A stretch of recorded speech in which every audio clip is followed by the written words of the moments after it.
day, ladies and gentlemen, on this nice Sunday. Thank you for tuning in. Today is Sunday, the 27th of March, 2022. Thank you for tuning in. I'm glad to have you guys here. Oh boy, we're in a lot of trouble. You know, not only do we have a Ponzi scheme over here, but they just put what they just did to the dollar and its currency status for the entire world is absolutely astounding. I almost can't believe it. But the ramifications and results of what they did has not come true just yet. It's something that's going to take a bit of time.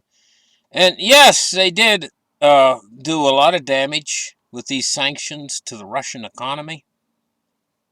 But you know what Russia's going to do, don't you? Well, what we have is we have China, we have Russia, we have Iran, and we have the Middle East, together with the Middle East, and including India and an awful lot of these nations that are on the eastern side of the world. The dollar was king dollar during that period, like going back to the Reagan era, when it was king dollar. The dollar was this universally accepted means of payment around the world. And it was called the petrodollar. That's because the dollar was connected to oil, and oil's what really backed the dollar and gave the dollar value.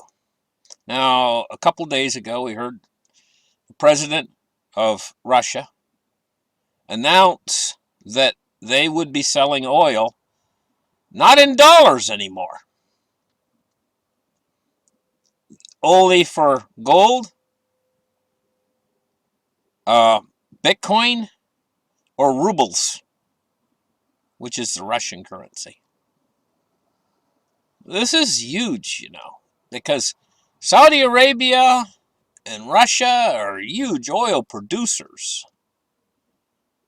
And now Saudi Arabia is starting to make deals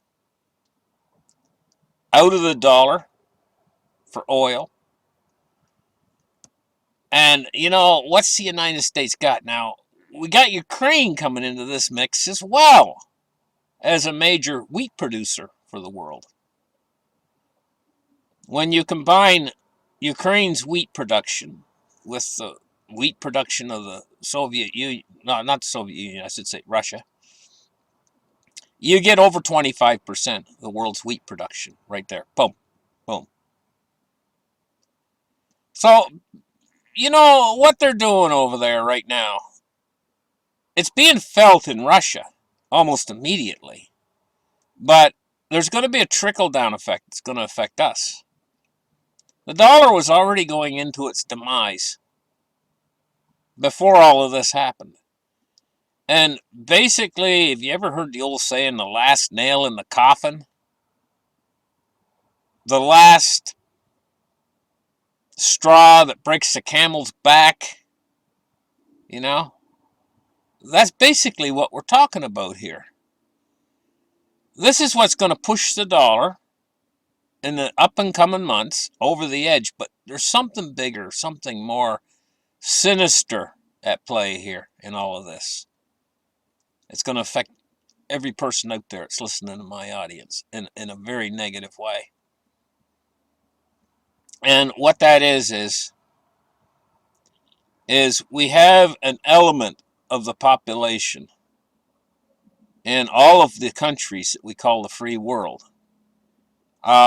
We have we could call it slavetopia. but the thing is you have your upper crust people who make more than $100,000 a year. And then you got your people who make less than $50,000 a year. And then you have a large group of people out there who make less than $30,000 a year. Well, who's going to really get impacted by all of this? No, because what you're going to see is not only through this virus we saw supply-side distribution problems in the world, but now you're going to add to that, and you've already seen the price at the pump for gasoline going way up. That's going to continue. And we're also going to see food prices absolutely soar. Anything that's made out of wheat. And you know, people say, well, I don't eat wheat. Really? Have you ever heard of something called flour? They use flour in almost every product you buy in the grocery store. You know, you can go down the aisles and you're going to find wheat is in, like, you're going to have soup today? You're going to have some crackers with that? There's wheat. Yeah, bread's obvious wheat, but you know, your cereal, your breakfast cereal you start the day with, wheat in there. There's wheat in almost everything you buy. If not that, petroleum products, which Russia is a huge exporter of petroleum products to the world. LNG gas. A lot of gas comes from Russia. It's the old saying, you know, to cut your nose off to spite your face. And in this case, it's going to be the last straw that broke the camel's back for the dollar. I believe, personally. Once faith is lost in the purchasing power of a currency, then it continues its downhill slide. So, you know, you got the Fed. Right now, the Fed is in crisis mode. You say, well, why are they in crisis mode? Well, what they're doing in crisis mode, too. They're panicking right now. And they're trying to raise interest rates as fast as they possibly can to slow this thing down, to slow down the demise of the dollar. And they weren't talking about 50 basis points hikes back before the war started in Ukraine. Now that all these sanctions have been levied, and we're going to see an awful lot of supply side distribution cut off, coming from places like where wheat comes from Ukraine, we're going to see prices absolutely skyrocket on a lot of the things that you buy in a grocery store. And why this is sinister, you remember a few minutes ago I said this is sinister, is because of this lower demographic of the population that makes under, like, say, $30,000 a year. They're going to start to get hit hard because they got other expenses and bills to pay. You know, they got mortgage bills to pay, most of them, or rent. Not just food, but they got gasoline to pay for. They got probably car auto insurance bills to pay. They got medical insurance bills to pay. They've got, the list goes on and on. When you start dividing that $30,000 a year amongst all these bills, they just been making ends meet. That's what they've been doing up till now. Suddenly they go to the pump and they see some sticker that says, I did that, with Biden pointing at the gas price. Right? And then they say to themselves, hey, you know, the gas price is shooting up.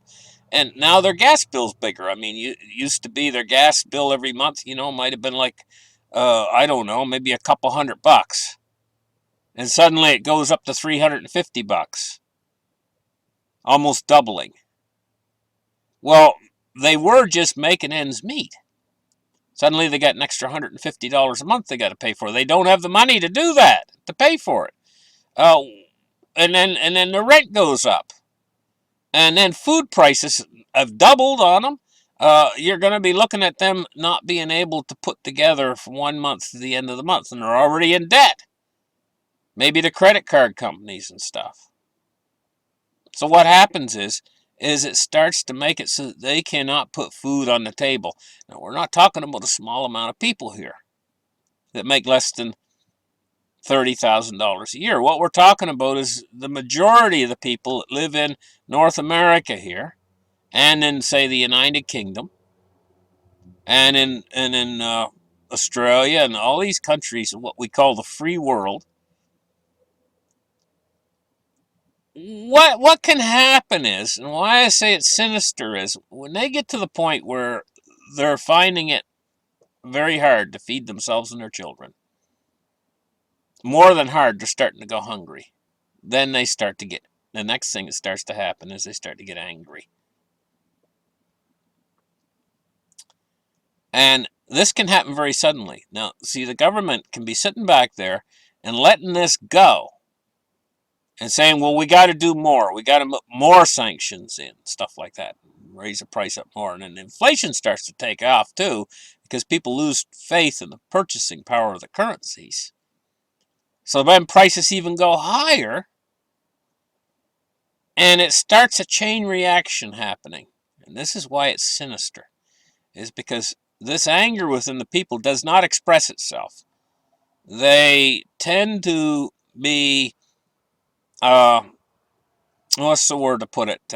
They tend to be long-suffering for a long time. A lot of people, massive amounts of people, because the under $30,000 a year group out there is the majority. Okay? So, I mean, if you were going to a big stadium, you know, and there's a whole bunch of group of people there, say 1,000 people, and say there was one group over here on this side, we'll call them Group A, that represents 600 of the 1,000 people, and the other group was separated into two groups too. So you got big Group B, which is like 300 people. Okay? Group A is the biggest group. Those are the majority. Those are the people who are the silent majority, because they don't ordinarily say a whole lot until they get pushed into a corner, until they just can't stand it anymore. They're quiet. They're long-suffering to a point. But there's a consensus amongst them all. An unheard consensus. Where it's basically like murmuring. They're like talking to their neighbor. Go over to their neighbor who makes $30,000 a year. They make $30,000 a year. And they says, you know what? Last month I just couldn't put my bills together. I just couldn't pay everything. And my fridge is half empty of food because I had to pay things. They'll cut me off. I had to pay my internet bill. I had to pay my car insurance. I had to pay all that. And now I don't have enough money for food. I'm hungry. Can I borrow a little bit of food? And the neighbor next door says, well, I'm in the same boat. Same thing happened to me this month. And then they sit around the table and they talk about the politicians causing this problem. And they start to get really angry. One guy thumps his hand down on the desk. Damn, I can't eat. I haven't got nothing to eat this month. And they put up with it for the longest time. Massive amounts of people, the majority. But all of a sudden, something will snap. You don't know where it's going to snap. Could be anywhere. It could be just a saying or something. Like some guy says, chants something that seems to make sense and maybe kind of catchy or whatever, and it takes off. And this is what happened with the Yellow Vest protests over in France. You don't know how it's going to start. You don't know where it's going to start. But you got to have the fuel ready for it. In other words, the fuel is the majority of the people who are in a state of not knowing what to do and not knowing a way out. That's the fuel. And then being angry too. That adds more fuel to it. And then conditions only getting worse. That adds more fuel to it. Then when it ignites on fire, who knows where the source will be of the ignition, the spark. All it takes is a spark. And then, because the fuel's all ready to go, boom. Then what you gonna do? What you gonna do? To the politicians and stuff. Then they got a problem. Well, they got a solution. Or at least they think they have a solution. When that happens, is central bank digital currency. And they're just, I'll tell you, when the real crisis and that starts to hit the fan, and the people are all angry because they haven't got enough to eat, they're going to give them the central bank digital currency. But how's that going to work? You know, okay, you send them all you sign them all up on the internet for a wallet with the Fed. Each and every person. All of a sudden, money magically appears in there. Oh, hooray! Problem solved. Everybody now can eat. Everybody now can pay their mortgage. Everybody now can pay their bills. Yeah, at first they can. Fine, it was going to work for the first few months. But what's it going to do? It's going to speed up the inflation again, faster. Because that's nothing more then direct stimulus again, it's like the stimmy checks you guys got in the mail. It's the same thing all over again, except it's in digital form. That's all. So it's basically them going back to fiscal stimulus, which is the most inflationary thing you can possibly have out there. So their new central bank digital currency, what's it going to be worth in the end? And they're probably going to have to tie it to the dollar, dollar for dollar. Digital currency dollars worth the same as the old-fashioned dollar. What's that going to do to the old-fashioned dollar's value? If they can just print them willy-nilly, they don't even have to print them. They just enter in the amount they want to send you. Of course, everybody would be right on to hook up to it, because they need extra money every month because prices are going up so high. Now, this is their solution. This is just going to drive the prices up higher and faster. It's still the Ponzi scheme, ongoing. Well, so where does all this lead to in the end? Say we start to look even further down the road, we pass the central bank digital currency to the point where the central bank digital currency is hyperinflated the dollar, and they're both worth nothing. Ultimately, you come around in a giant circle, and you're right back where you started. You're right back with a Ponzi scheme that the system's being run by, and there's only one way out. There's only one exit door for all this. It's called hard money. It's gold, it's silver, decentralized cryptocurrencies.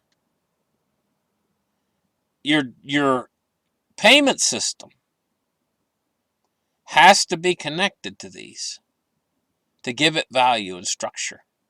And this is where the whole problem started. If we go back to 1971, Nixon, in the Nixon shock, disconnected the dollar from gold.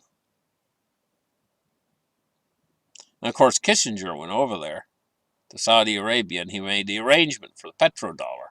And so the dollar's had a backing with oil, but it's not a hard peg. It's like a loose, how much oil can you buy for $1 sort of a deal. Because you can only buy oil with dollars. But all that's out the window now, guys. And so what's the dollar back with? The dollar has just recently, in fact, I'm going to link it to this war. Just since this war's been going on in Ukraine, the dollar is finally not backed by anything at all. It's a true fiat currency. And so its rapid demise has started. And over the next number of months, you're going to see.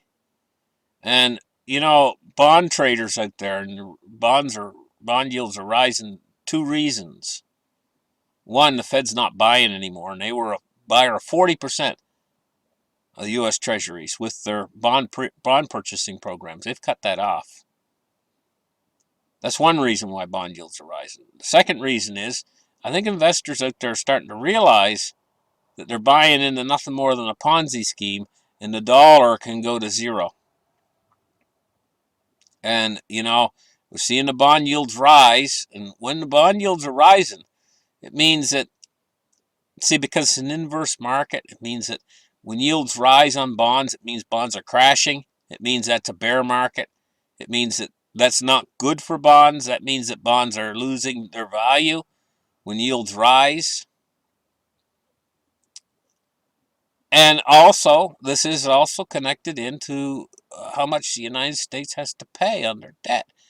When these yields rise too high, it costs them more to service the debt, thereby increasing the amount of money they have to borrow in order to service the debt as yields rise.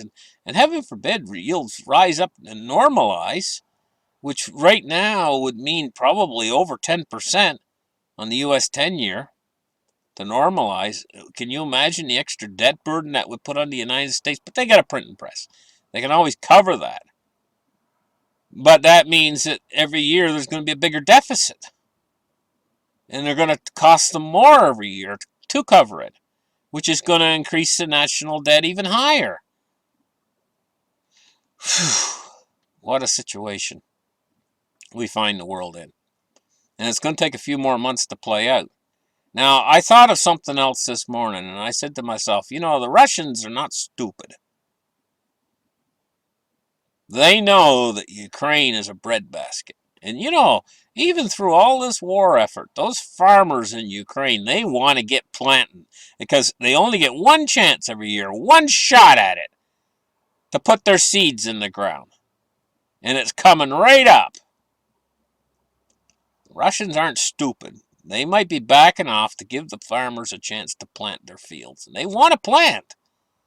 I mean, sure, they were out there, the farmers, doing some of this stuff, you know, like I saw one of the farmers with his tractor hauling a Russian-made tank down the road, you know. But ultimately, the farmers want to plant right now, and this is their chance to plant. And, well, the Russians are kind of heading back to Donbass, I think, to surround Donbass and do their thing in that area, you know. And if they were to haul back, you know, haul it all back to Donbass, the farmers would plant. If there ain't no bombs dropping from the sky, the farmers are going to they're going to get out there. Because that's the mentality of a farmer. A farmer's mentality is, well, it looks like a nice day today. I know we had a war for a few weeks, but it looks like a nice day today. I think I'll get the tractor out on the back 40. Get those seeds in. You know, and once he gets out there on his field and he starts to plant his seeds, then he starts to feel good, you know. He starts to, like, getting something done now, finally. Those idiots are gone, you know. Those people dropping bombs are gone. Oh, great, let me get out there and get to work. You know, that's if he's feeling okay. And yeah, they will. They'll plant those fields if you just give them a chance. Maybe the Russians are giving them a bit of a chance. I don't know. That might be on the mind of the Russians. I don't know. I just don't know. But, you know, can you imagine the amount of grain that they produce? I mean, in Ukraine, as far as the eye can see, is fields of wheat. It must be pretty, you know, standing there in on a blue sky on a nice summer day, you know, and the breeze is blowing, and there's all these farms off as far as the eye can see, all that golden color wheat waving in the wind. Anyway, listen, guys, have a great weekend. And just know you're going to pay a hell of a lot more for food than you've ever seen before. It's coming very soon. And it the grocery stores might be half empty at the same time. This is a recipe for disaster. Because it's when people go hungry, that's when they slam their fist down on the table and say, I can't take this anymore. See you guys in the next show. Bye-bye.